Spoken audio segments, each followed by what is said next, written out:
السلام علیکم ورحمۃ اللہ وبرکاتہ۔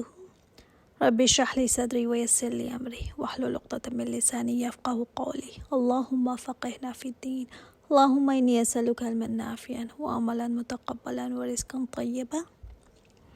سورہ الشمس کو دیکھتے ہیں آج۔ بسم اللہ الرحمن الرحیم۔ مکی صورت ہے یہ بھی، اور آپ صلی اللہ علیہ وآلہ وسلم عشاء کی نماز میں اس کو پڑھا کرتے تھے، اور اس جیسی اور صورتیں بھی پڑھا کرتے تھے۔ ایک روایت میں یہ بھی آتا ہے کہ آپ صلی اللہ علیہ وآلہ وسلم اس کو فجر کی نماز میں بھی پڑھا کرتے تھے۔ چاشت کی 2 رکعتوں میں بھی آپ صلی اللہ علیہ وسلم نے اس کو تلاوت فرمایا تھا۔ مختصر صورت ہے مگر بہت ڈیپتھ ہے اس میں۔ والشمسی، والشمس قسم ہے سورج کی، وضحاہا اور قسم ہے ضحیٰ کی، ضحیٰ کے وقت کی، یا دن کی یا دھوپ کی۔ یہ تمامی تفاسیر جو ہیں وہ علماء نے کی ہیں، یعنی سورج کی اور اس کی روشنی کی قسم۔ ضحیٰ کا جو وقت ہے وہ آپ کو پتہ ہے نا کون سا وقت ہوتا ہے؟ جب سورج پورا نکل آئے مگر اس کی تمازت ابھی اتنی نہ ہوئی ہو، مطلب سورج کی طرف آپ ابھی دیکھ سکتے ہو، تو ابھی دن مطلب چڑھا ہی ہوتا ہے۔ والقمر اور قسم ہے چاند کی، اذا تلاہا جب وہ پیچھے آئے۔ تلاوت بھی اسی سے ہے نا، اور معنی کیا ہوتا ہے اس کا؟ فالو کرنا۔ تو جب چاند فالو کرے اس کو۔ والنہاری اذا جلاہا اور قسم ہے دن کی جب وہ ظاہر ہو جائے۔ جلا کے جب ہم کہتے ہیں نا تجلی، ظاہر ہو جانا، مطلب کسی چیز کو صاف کر کے جب اس کو پالش کر کے چمکا دینا، اس کے لیے بھی یہ ورڈ آتا ہے۔ لیمپ جو ڈھکا ہوا ہو اس کے اوپر سے جب پردہ ہٹا دیا جائے تو اس کو جلی کہتے ہیں۔ واللیل اذا یغشی اور قسم ہے رات کی جب وہ چھا جائے، غشی جیسے چھا جائے۔ والسماء وما بناہا اور آسمان کی، قسم ہے آسمان کی، وما بناہا اور اس کی جس نے بنایا اس کو۔ والارض وما طحاہا اور قسم ہے زمین کی، وما طحاہا اور جس نے بچھایا اس کو۔ ونفس وما سواہا، والنفس اور قسم ہے نفس کی، وما سواہا اور جس نے اس کو برابر کیا، ہموار کیا، درست کیا۔ اب دیکھیں یہ 7 قسمیں آئی ہیں یہاں پر، اور اگر میں ان کو الگ الگ کر دوں، والشمس وضحاہا والقمر والنہار واللیل والسماء والارض، تو مطلب کوئی بڑی ہی بات ہوگی جس پر یہ قسمیں کھائی جا رہی ہیں۔ قسم اور کس وقت کھائی جاتی ہے؟ بات کو کی امپورٹنس کو بیان کرنے کے لیے۔ دوسرا، قسم کھا کر ان چیزوں کی عظمت بیان کرنی ہوتی ہے، اور پھر اگر میں کہوں کہ قسم کھا کر میں کہتی ہوں تو سب الرٹ ہو جاتے ہیں نا کہ کوئی اہم بات ہو رہی ہے۔ اور قسم یہ جن چیزوں پر کھائی گئی ہے، سورج کی، سورج دیکھ لینا، اس کے بغیر جو ہے زندگی کا تصور نہیں کیا جا سکتا۔ تو جب سورج آنے لگتا ہے تو اندھیرا ختم ہو جاتا ہے نا، دن نکل آتا ہے، تو اس وقت میں تیزی بھی نہیں ہوتی اور اندھیرا بھی نہیں رہتا۔ تو یہ ضحیٰ کا وقت جو ہوتا ہے نا، بالکل لائٹ جو ہے نا اس میں سودنگ سی ہوتی ہے۔ اور چاند کی قسم، چاند بھی دیکھیں کتنا مد و جزر ہوتا ہے نا، ہم سب جانتے ہیں کہ تاریخیں ہم اس سے متعین کرتے ہیں۔ جب کہ یہ پیچھے آتا ہے، سورج جب جاتا ہے تو چاند آتا ہے، یہ اس کے پیچھے پیچھے آتا ہے۔ پھر دن کی جب وہ اسے ظاہر کر دے، وہ کون؟ سورج یہ دن کو روشن کر دے، اور قسم ہے رات کی جب یہ چھا جائے اس پر کس پر؟ سورج پر۔ سب سورج کی طرف جا رہا ہے اشارہ۔ اور قسم ہے آسمان کی، وما بناہا۔ اچھا دیکھیے بڑا خوبصورت معنی ہے وما کا۔ تھوڑی ٹیکنیکل اس میں باتیں ہیں۔ ایک تو ماں کا معنی یہاں پر دیکھیں، اگر آپ سے پوچھا جائے کہ تم کون ہو تو آپ کیا کہیں گے؟ اپنا نام بتائیں گی نا۔ لیکن اگر آپ سے پوچھا جائے تم کیا ہو تو کیا کہیں گی؟ پھر کچھ نہ کچھ اپنا ڈیزگنیشن بتائیں گی، یا کچھ نہ کچھ اپنی کوالیفیکیشنز، کچھ نہ کچھ اپنی صفات بتائیں گی۔ تو یہاں پر اللہ تعالیٰ من نہیں لائے کہ جس نے بنایا آسمان کو، ماں لے کر آئے، یعنی سوچو تو صحیح کہ وہ کیسی قدرت ہوگی جس نے اس کو بنایا، کون سی طاقت ہوگی وہ جس نے اس کو بنایا۔ بہت گہرائی ہے ان قسموں میں۔ پھر علماء نے اس کا معنی من بھی لیا ہے کہ جس نے بنایا اس کو، اللہ تعالیٰ نے۔ پھر ماں میں یہ بھی آ جاتا ہے کہ آسمان کی قسم، اور کیا ہی بات ہے اس کی، مطلب تعریف کے لیے کہ کیا ہی بات ہے جو چیز بنائی گئی، کتنی زبردست چیز ہے نا آسمان۔ جب چیز پر غور و فکر کریں گے نا تو اس کے بنانے والے پر ضرور ذہن جائے گا، کیا بات ہے آسمان کی، کیسے بنایا گیا، اور زمین کی کیسے بنائی گئی، کیسے بچھائی گئی۔ اور پھر معنی میں اللہ تعالیٰ کی تعریف، کیا اس کی ذات ہوگی، کیا اس کی قدرت ہوگی، کیا اس کی حکمتیں ہوں گی جس نے یہ بنایا۔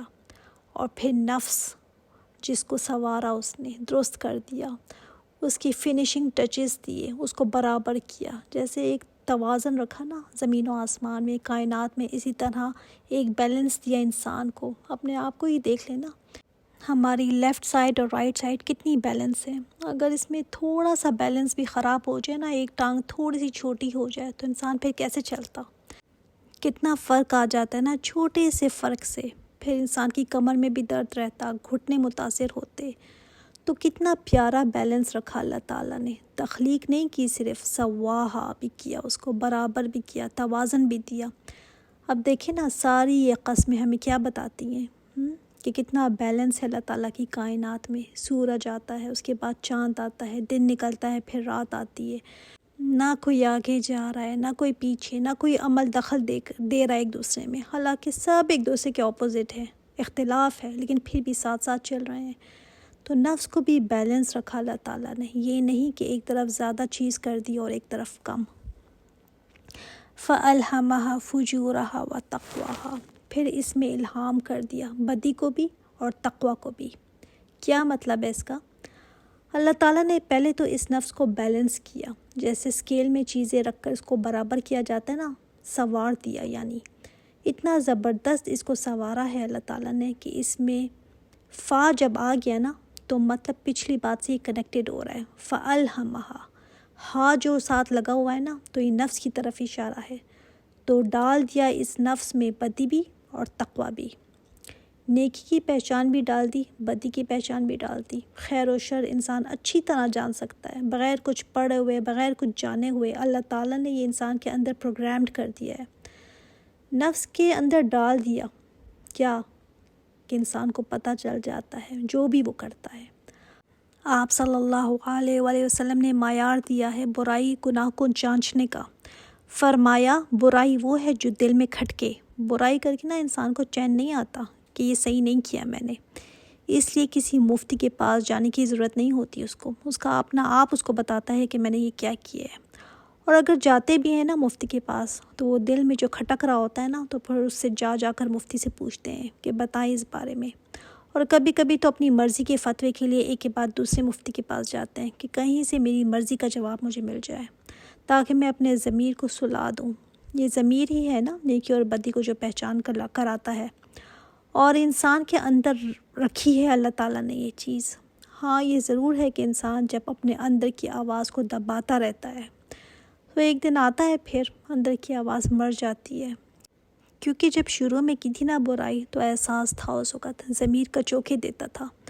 کوئی گندی مووی دیکھ لی ایک دفعہ دیکھ لی تو شروع میں ٹینشن ہوتی ہے کہ میں نے کیوں دیکھی، احساس اندر کا نا جاگ جاتا ہے، لیکن جب دوسری دفعہ تیسری دفعہ دیکھ کر وہ ٹینشن ہی نہیں رہتی، پھر احساس ہی ختم ہو جاتا ہے۔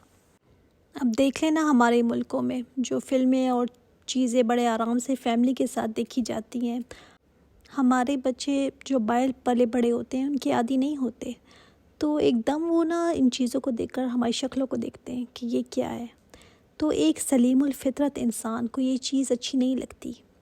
کیا بات ہے کہ کسی کو احساس ہو رہا ہے اس کا اور کسی کو نہیں ہو رہا، ہم تو پڑھ رہے ہیں کہ انسان کے اندر فجور بھی ہے اور تقوی دونوں کی پہچان ہے۔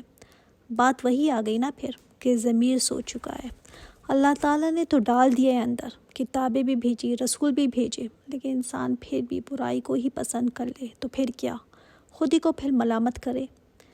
تو اتنی ساری قسمیں اس صورت میں آئی ہیں جو کہیں اور نہیں آئی۔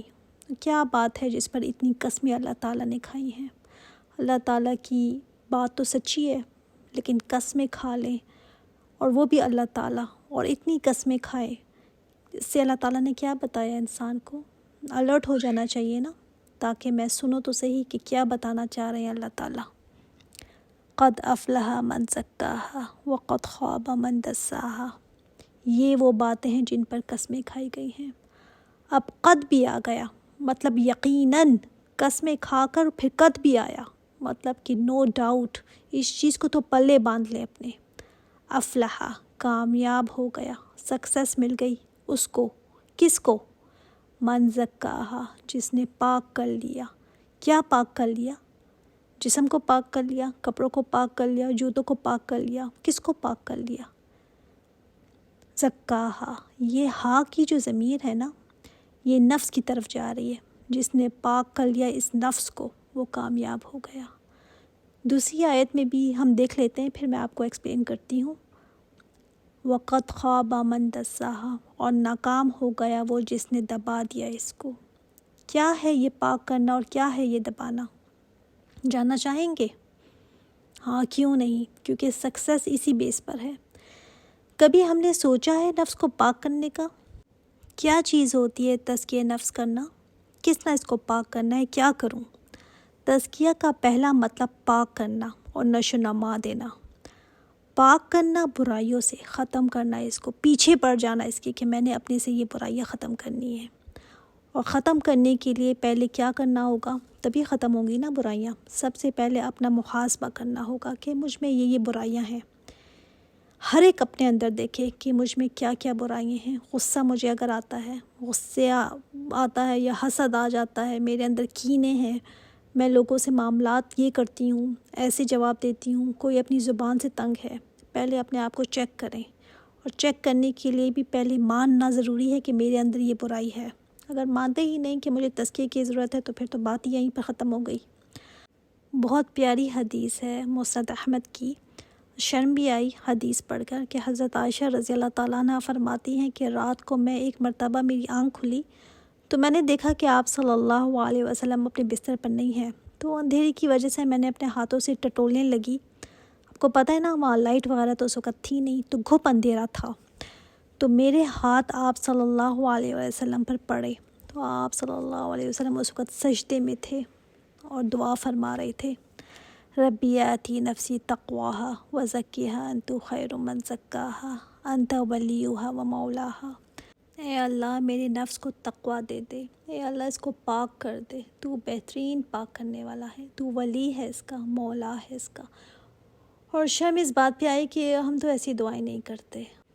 کبھی کتاب پکڑی مسنون دعاؤں کی تو خیال آ جاتا ہے یہ دعا پڑھنے کا۔ میرے نبی یہ دعا مانگ رہے ہیں سجدے میں، جب یہ وہ دعا مانگ رہے ہیں تو ہمیں کتنی ضرورت ہے پھر اپنے لیے اس کو مانگنے کی۔